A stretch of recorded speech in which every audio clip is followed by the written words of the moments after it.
Fixing शब्द सुना है आपने? सुना है? जब बेईमानी से एम्पायर पर दबाव डालकर प्लेयर को खरीदकर कैप्टन को डराकर मैच जीता जाता है, क्रिकेट में उसको मैच फिक्सिंग कहा जाता है। हमारे सामने लोकसभा का चुनाव है। अंपायर किसने चुने? नरेंद्र मोदी ने।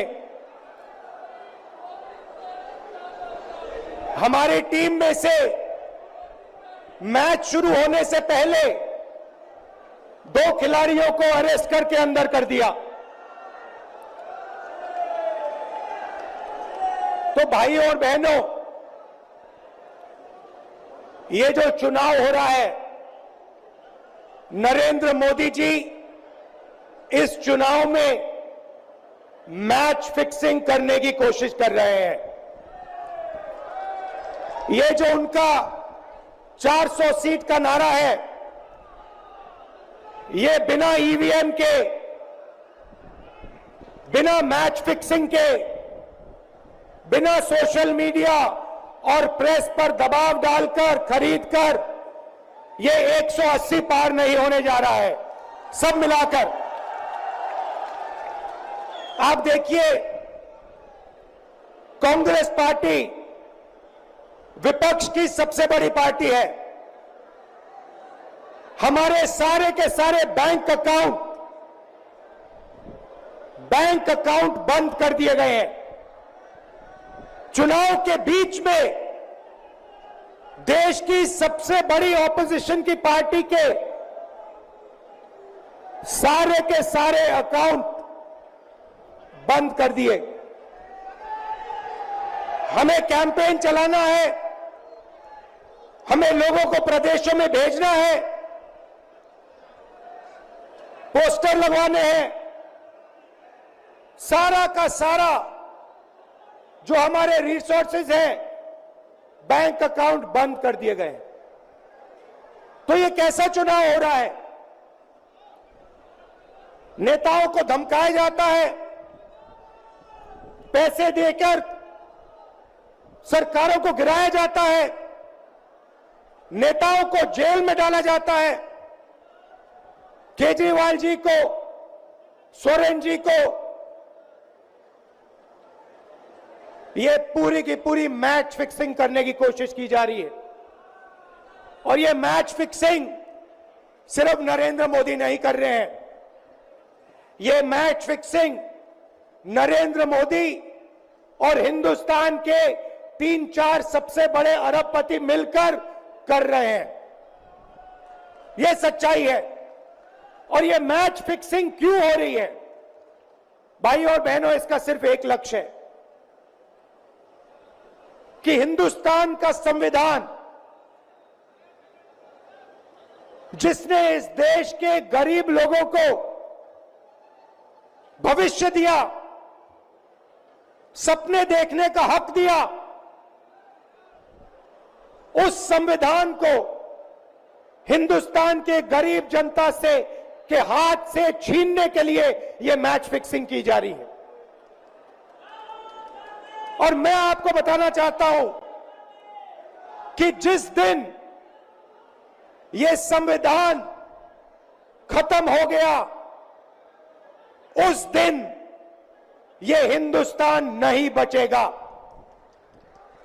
इसको पुलिस से, धमकी से नहीं चलाया जा सकता है। यह जो संविधान है, हिंदुस्तान की जनता की आवाज है, हिंदुस्तान के दिल की धड़कन है।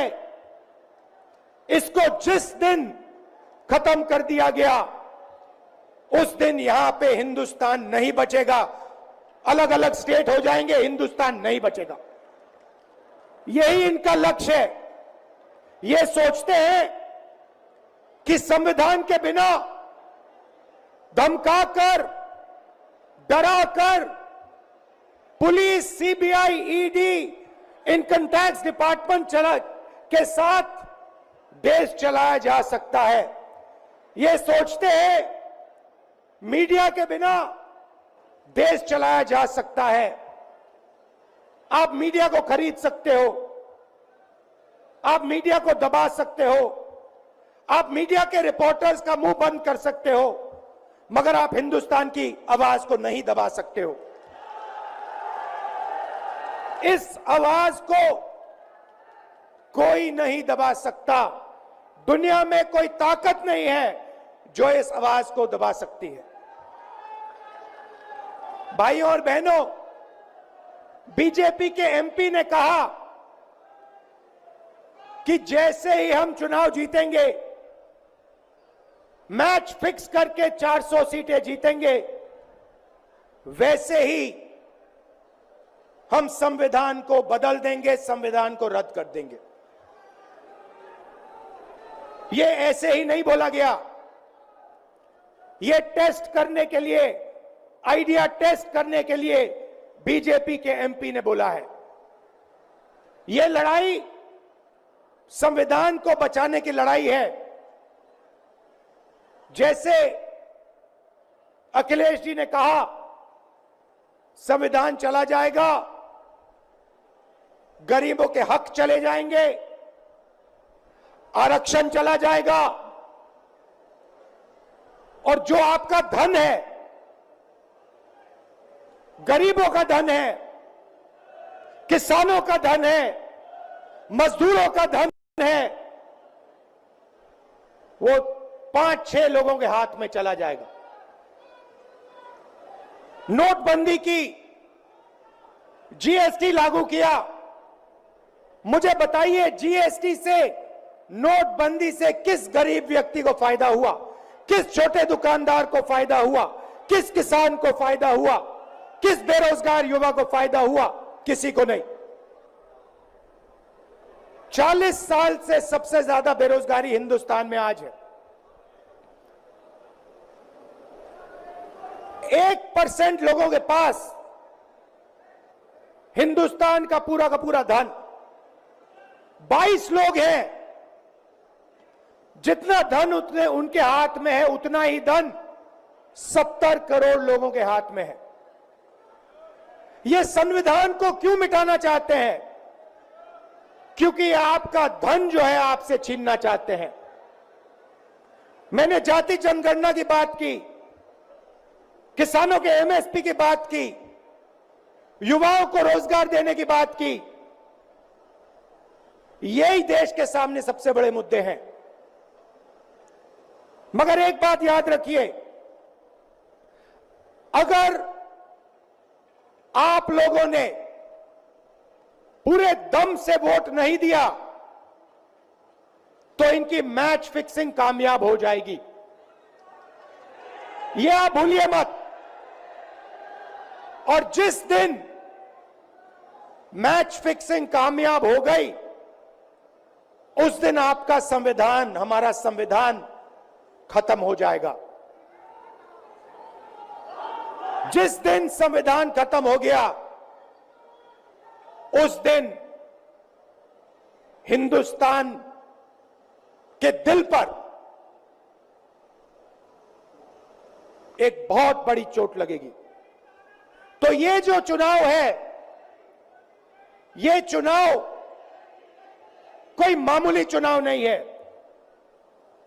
ये चुनाव हिंदुस्तान को बचाने का, संविधान को बचाने का, और जो गरीबों का हक है, किसानों का हक है, पिछड़े वर्गों का, दलितों का, आदिवासियों का, गरीब जनरल कास्ट के लोगों का हक है, उसको बचाने का हक है, उसको बचाने का चुनाव है।